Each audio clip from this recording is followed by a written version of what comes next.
सभी साथियों को जय भीम जय संविधान। साथियों, आज के इस वीडियो में हम एक बेहद ही महत्वपूर्ण टॉपिक पर चर्चा करेंगे। महत्वपूर्ण साथियों इसलिए हो जाता है क्योंकि आज के इस वीडियो में हम पति पत्नी और वो के बीच में साथियों कुछ संबंध बताएंगे। सभी साथियों को जय भीम जय संविधान। साथियों, आज के इस वीडियो में हम एक बेहद ही महत्वपूर्ण टॉपिक पर चर्चा करेंगे। महत्वपूर्ण साथियों इसलिए हो जाता है क्योंकि आज के इस वीडियो में हम पति पत्नी और वो यानी पत्नी का आशिक, पत्नी का बॉयफ्रेंड से संबंधित साथियों जो है कुछ खबर बताएंगे जो हमारी देश की सुप्रीम कोर्ट के द्वारा साथियों और हमारे देश की कानून के द्वारा ये कहना है कि पत्नी को अगर कोई भी व्यक्ति अगर प्रेग्नेंट करे, गर्भवती करे, तो गर्भ में पल रहे उस बच्चे का बाप उनका पति ही कहलाएंगे। ये साथियों कोर्ट का कहना है, सुप्रीम कोर्ट का कहना है। और जब से साथियों सुप्रीम कोर्ट के द्वारा ये कहा गया है, पूरी तरीके से पुरुष समाज में एक अन्यायपूर्ण का साथियों ये फैसला बता रहे हैं। पुरुषों का साथियों इस फैसले से काफी नाराजगी है, लेकिन वहीं महिला लोग, पत्नी लोग बड़ा खुश है क्योंकि पत्नी लोग कहीं भी मजा ले लेगी, कहीं भी जो है कुछ कर लेगी, गर्भवती हो जाएगी, प्रेग्नेंट हो जाएगी और उस बच्चे का जो बाप उनका पति ही बनेंगे। मतलब साथियों जो है बलि का बकरा यहाँ पर पति ही बनेंगे। और ये कहना है साथियों कोर्ट का। आखिर कोर्ट ने ऐसा क्यों कहा? महिला लोग साथियों इस चीज से खुश क्यों है, पुरुष लोग नाराज क्यों है, सब कुछ आपको बताएंगे। क्योंकि इसी प्रकार से मामला जो साथियों अभी जो है सुप्रीम कोर्ट पहुंचा था और सुप्रीम कोर्ट ने सीधी तरीके से कह दिया कि आपकी पत्नी कहीं भी जो है प्रेग्नेंट हो जाए किसी से भी, लेकिन उस बच्चे का पिता तुम ही हो। जो पति साथियों पहुंचा हुआ था कोर्ट, उनको सीधे तरीके से कह दिया। तो पूरा साथियों पुरुष समाज के लोग नाराज है। बस सब कुछ आपके आज के इस वीडियो में बताऊंगा, पूरे मामला पूरा मसला को। और क्या ये सारी चीजें कानून में ऐसा लिखा हुआ है कहीं, ये भी साथियों आपको हम बताएंगे। बस इस वीडियो को देर पूर्वक शुरू से अंत तक जरूर देखिएगा। वीडियो अच्छा लगे तो लाइक करिएगा, चैनल में पहली बार आए चैनल को सब्सक्राइब कर लीजिएगा, बेल आइकन प्रेस करिएगा ताकि जब भी वीडियो अपलोड करूं आपके पास नोटिफिकेशन समय समय पर पहुंचता रहे। साथियों आप लोग कानून पढ़े होंगे, इंडियन एविडेंस एक्ट। अगर नहीं पढ़े होंगे तो पढ़ सकते हैं इंडियन एविडेंस एक्ट, ठीक ना। ये साथियों जो कानून है इंडियन एविडेंस एक्ट, इस कानून को जब आप पढ़ेंगे, जिसको हम साथियों कहते हैं भारतीय साक्ष्य अधिनियम, भारतीय साक्ष्य अधिनियम साथियों के नाम से इसको हम जानते हैं। ये साथियों जब आप कानून पढ़ेंगे भारतीय साक्ष्य अधिनियम, तो भारतीय साक्ष्य अधिनियम की साथियों एक धारा है 112।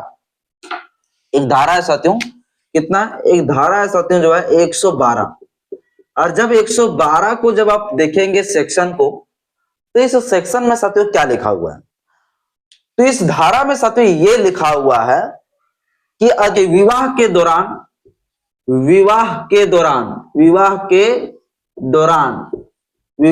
दौरान या विवाह के 6 माह के बाद बच्चा होने पर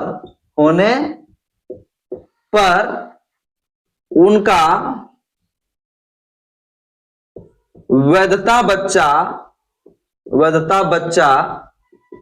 पति ही कहलाएंगे, बच्चा पति ही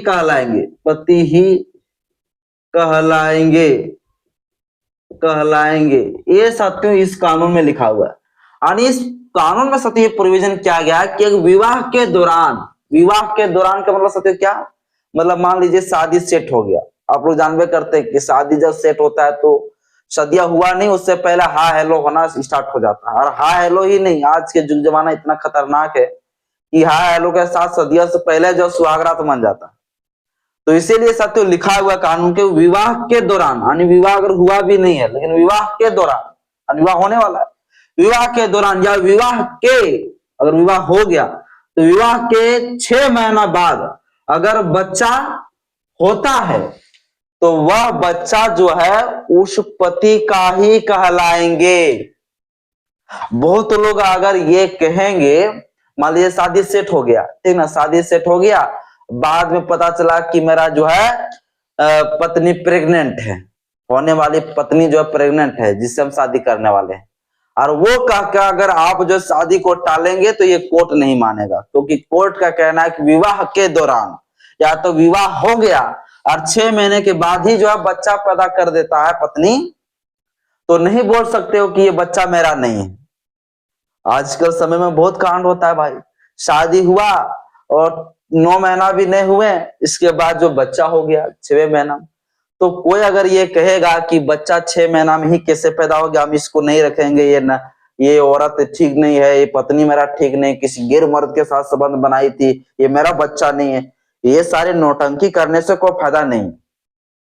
आने की शादी होने के ठीक 6 महीने बाद अगर बच्चा हो जाते हैं तो भी उस बच्चे का पिता वही पति कहलाएंगे, और विवाह के दौरान प्रेग्नेंट हो गया तो भी उस बच्चे का जो है पिता कौन कहलाएंगे, वही पति ही कहलाएंगे जिनसे शादियां होने वाला है।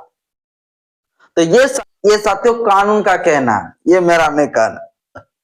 तो अब जो है जो पति लोग जो है जो ताम झाम करते थे ना भाई, आज के जमाने में भी पति लोग खूब ज्यादा शक भी करते हैं, और कुछ शक करते हैं तो 90% तो हालांकि जो है शक ही रहता, लेकिन 10% तो हकीकत पाया जाता है भाई, कि कहीं ना कहीं पत्नी जो है किसी और से जो है संबंध बनाई रहती है और प्रेग्नेंट हो जाती है, और पति को ऐसा लगता है कि ये मेरा ही बच्चा है, और बाद में अगर उसको शक होता है तो भैया कोर्ट चल जाता है कि बच्चा मेरा नहीं है, पत्नी के ऊपर यह एलिगेशन लगाने लगते हैं।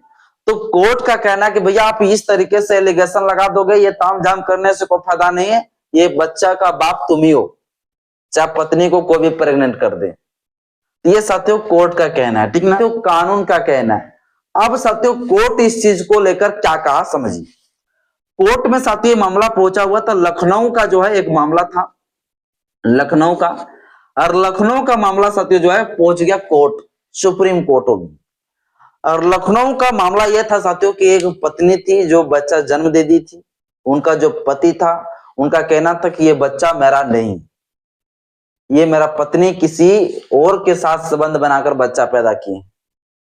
तो कोर्ट साथियों जब ये मामला पहुंचा तो कोर्ट सीधे तो ये सारी चीजें को नहीं मानेगा ना भाई, ये बच्चा तुम्हारा नहीं। तो कोर्ट ने कहा कि क्या प्रमाण है, तो वो जो व्यक्ति था उन्होंने क्या किया था, डीएनए चेकअप करवाया था, डीएनए टेस्ट करवाया था। तो डीएनए टेस्ट जब करवाया था साथियों तो उसमें भी पता चला कि वो बच्चा जो है उनका नहीं, उनका पति का बच्चा नहीं था, उस पुरुष का बच्चा नहीं था, यानी कि उसका पत्नी का बॉयफ्रेंड आशिक का बच्चा था। तो कोर्ट में जब इस चीज को प्रूफ दिया कि देखिए बच्चा मेरा नहीं है, डीएनए में भी ये पता चला, तो कोर्ट ने कहा मैं इस चीज को नहीं मानता। यानी कोर्ट साथियों अब डीएनए चेकअप को भी, डीएनए टेस्ट को भी जो है नहीं मान रहा है कि ये बच्चा तेरा नहीं।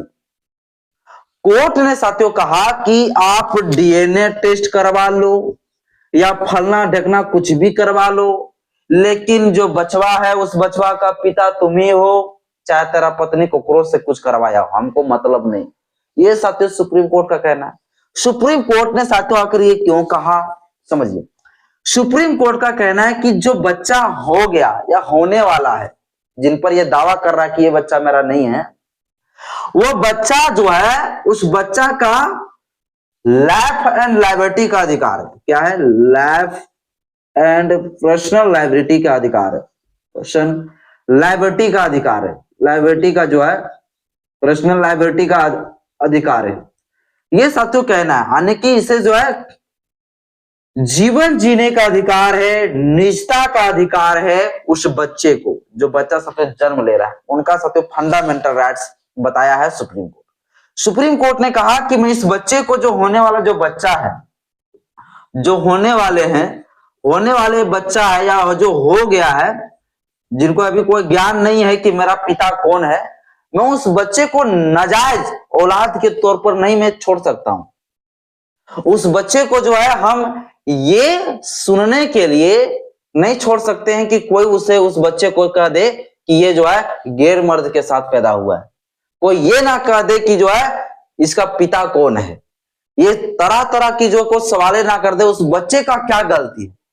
जो बच्चा जो है आप दोनों के वजह से, पति पत्नी के वजह से वो बच्चा जो है झेलेगा, चाहे ताना सुनेगा, गांव वाला बोलेगा कि यार तेरा मम्मी ये करवाया, वो किया, तुम जो है अपना ओरिजिनल जो है बाप का बेटा नहीं हो, तुम्हारी मम्मी किसी और से किया। ये बच्चा क्यों सुनेगा? बच्चा की क्या गलती है? तो कोर्ट ने साथियों बच्चे को प्रोटेक्शन के लिए, प्रोटेक्शन है बच्चे का साथियों, प्रोटेक्शन के लिए बच्चे का साथियों प्रोटेक्शन के लिए साथियों ऐसा कोर्ट ने कहा, उनके संरक्षण के लिए, उनके साथियों संरक्षण के लिए कोर्ट ने ऐसा कहा। यानी कि एक बच्चा का क्या गलती, बच्चा जन्म लिया, उनको क्या पता मेरा पिता कौन है नहीं है। अब उस बच्चे को कोई गाली देगा तो बच्चे को थोड़ी गाली सुनेगा भैया, उनका personal liability, life and liability का अधिकार है।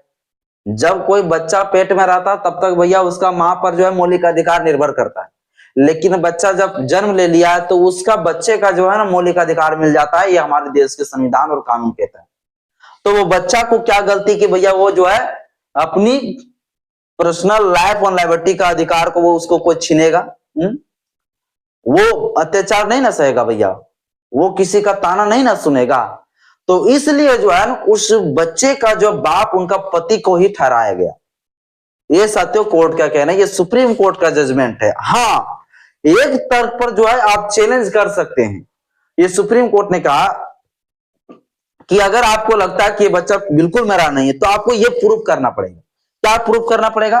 कि जिस समय आपका पत्नी प्रेग्नेंट हुई, क्या उस समय जो है आप घर पे थे या नहीं थे? तो अगर आप ये प्रूफ कर देते कि नहीं, जब मेरी पत्नी जो है प्रेग्नेंट हुई उससे हम ठीक 6 महीना पहले से ही जो है हम थे अमेरिका में, हम थे लंदन में, हम थे महाराष्ट्र में, हम फलाना जगह पर थे, हम ढकना जगह पर थे, ये प्रूफ कर देता कि हम पत्नी के साथ थे ही नहीं।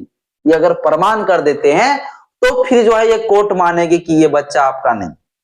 वरना अगर आप ये डीएनए फीएनए कराओगे तो कुछ मानने वाला कोर्ट नहीं। कोर्ट का कहना हम डीएनए तीनए को ये प्रमाण हम प्रूफ एविडेंस नहीं मानते हैं, सीधी सी हम जो है कानून के तहत चलते हैं। जो इंडियन एविडेंस की धारा 112 है, इनमें जो कहा गया हम इसको मानते हैं। और इस धारा में कहा गया है कि विवाह के दौरान या विवाह के 6 महीना के बाद बच्चा पैदा हो गया तो समझ लीजिए उस बच्चे का पिता तुम ही कहलाओगे, एक पति ही कहलाएंगे, चाहे पत्नी का आशिक बॉयफ्रेंड कोई भी जो उसको प्रेग्नेंट क्यों ना कर दे। तो इसी आधार पर साथियों सुप्रीम कोर्ट ने ये जजमेंट दिया है। बाकी बात इस जजमेंट पर आप क्या सोचते हैं मुझे बताइएगा। यानी कहीं ना कहीं इस कानून से साथियों जो है एक पति को जो है क्या बनाया गया, बलि का बकरा बनाया गया। अब ये जितना सारे पति है ना, ये सारे लोग बड़ा अभी नाराज चल रहा है, बड़ा मतलब उन लोगों को अन्यायपूर्ण बता रहा है। अब जो है पति लोग कह रहा है कि भैया कम से कम डीएनए टेस्ट जो है ना इसको वैधता मानिए, इसको कानूनी मान्यता दीजिए। आप डीएनए टेस्ट को भी कह देते हो ये बोल नहीं चलेगा, तो ऐसा नहीं। तो ये बहुत सारे पुरुषों का साथियों मांग है, लेकिन अभी तो कुछ होने जाने वाला नहीं है क्योंकि कोर्ट सीधे कानून के तहत चलता है, इसी के तहत चल रहा है। अरे कोर्ट ने अगर ऐसा कहा है तो इस बच्चा जो होने वाला रहता है या हो जाएगा ना, उस बच्चे का प्रोटेक्शन के लिए उनका अधिकार कोई ना छीना जाए, उनको जो भरण पालन पोषण में कोई दिक्कत ना हो, उनको कोई आपत्तिजनक कोई शब्द का प्रयोग ना कर दे, उस बच्चे को ताना ना सुनना पड़े, गाली ना सुनना पड़े, उससे कोई नाजायज औलाद ना कर दे। इसलिए साथियों ऐसा जो है सुप्रीम कोर्ट ने साथियों जो है फैसला लिया है। बाकी बात साथियों अगर ये एक नजर से देखा जाए तो ये फैसला सही भी है और नेगेटिव नजर से देखा जाए तो ये गलत भी है। बाकी आप लोग इस विषय पर क्या सोचते हैं मुझे कमेंट बॉक्स में अपना राय जरूर बताइएगा। जय भीम, जय संविधान, जय विज्ञान।